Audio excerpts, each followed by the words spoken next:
Hello, Radiant Church. Pastor Jeremy here, and I'm standing in front of the Vancouver Mall, and I want to tell you a story about something incredibly significant that happened in my life right here. It's all about how Shekinah and I got together.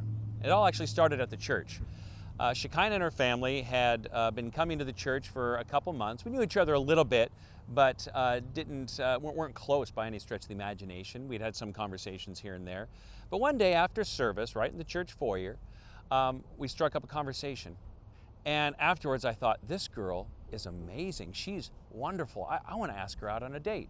Now, I was going to college at the time and working right here at the Outback Steakhouse, at this very one.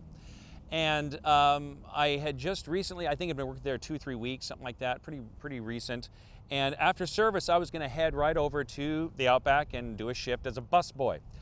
And while doing that, I thought, this is my thought. I go, I want to ask her out, but Lord, I want to make sure it's your will. I don't want to do something stupid. I don't want to blow it here. So here's my thought. I thought, I know tonight at the Outback, they're going to be voting on the Employee of the Month. And whoever won got a gift certificate to go to Olive Garden to have a nice $20 meal. So I said, if I win Employee of the Month, I'll ask her out. So came here, suited up, worked as a busboy, they voted, and guess what? I'd worked there for 2 weeks and I won Employee of the Month. So there was my fleece, and I said, all right, I'm gonna ask her out. So I came home, I lived at the time with 2 of my buddies, little bachelor pad, and I told them what I just told you. And they got all excited. They go, when are you gonna ask her out? When? And this was August. And I said, well, I'm gonna ask her out when the timing is right. And they said, and so the next week we went to church and there she was, and they said, there she is, you gonna ask her out? And I said, no. I want to wait on the Lord. I want to wait until the timing is just right. So I waited. Well, eventually I started up school again and was working at the school and still working here I worked as a writing tutor at the WSUV, and then I also worked here at the Outback. And one day when I got up, it was now October the 10th. So a couple months had gone by, all the while my friends needling me saying, when are you going to ask her out? And I said, I'll wait till the timing is right. Well, that day on October the 10th, I woke up, was driving to school, and I realized, you know what? Today's the day. I'm going to ask her today. So at the college, I called my buddy and asked him for Shekinah's phone number. He gave it to me. He said, why do you want her phone number? I said, I'm going to ask her out today.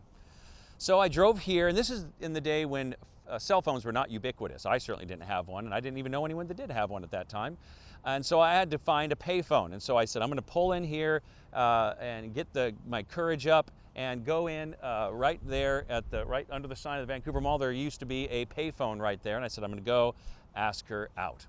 So that's what I did. Parked, got all ready for work, and then scrounged up a quarter and went and gave Shekinah a call. And I asked her, and I said, hey, listen, I won Employee of the Month.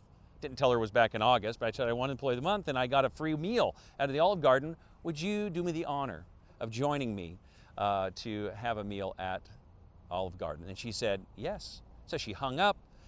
I was super excited, went home, told my friends, and they were thrilled. So that's what I knew, what was happening that day. What I didn't know is what was going on with Shekinah that very same day.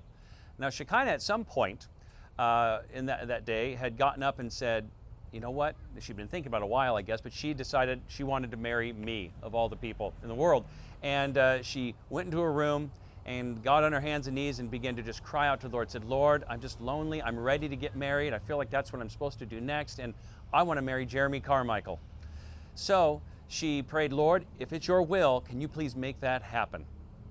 And so that's what she prayed, and 45 minutes later is when I called her from the payphone right here at the Vancouver Mall. And the point of that story is this. I had the idea to call her back in August. I didn't call her until October the 10th, 45 minutes after she had prayed that prayer. And I've been waiting for just the right time and waiting for God to have me call her at just the right time, and I couldn't have picked a more perfect time. I didn't pick it. God picked it. And so why do I tell that story? Is this. There may be all kinds of things you desire to see happen in life. There may be all kinds of things that you are praying about and you'd like to see happen in your experience. Wait on the Lord. Wait for His timing. Trust in His timing. We don't sometimes people want to be aggressive and just go out there and get what they want and make it happen. And ambition is good, but there also is such a beauty in being able to wait on the Lord and trust He, your good shepherd, to guide you. And when you allow Him to do that, He gives confirmation like that. When Shekinah finally told me the story of that, that helped me just solidify in my mind that this was the girl for me. God, you were involved in this. Your hand was in this. And so we have to ask ourselves, am I just doing stuff in life, or am I surrendering myself to the hand of God working and orchestrating things in my life? So be patient, trust in the Lord, and wait on Him. Blessings on you.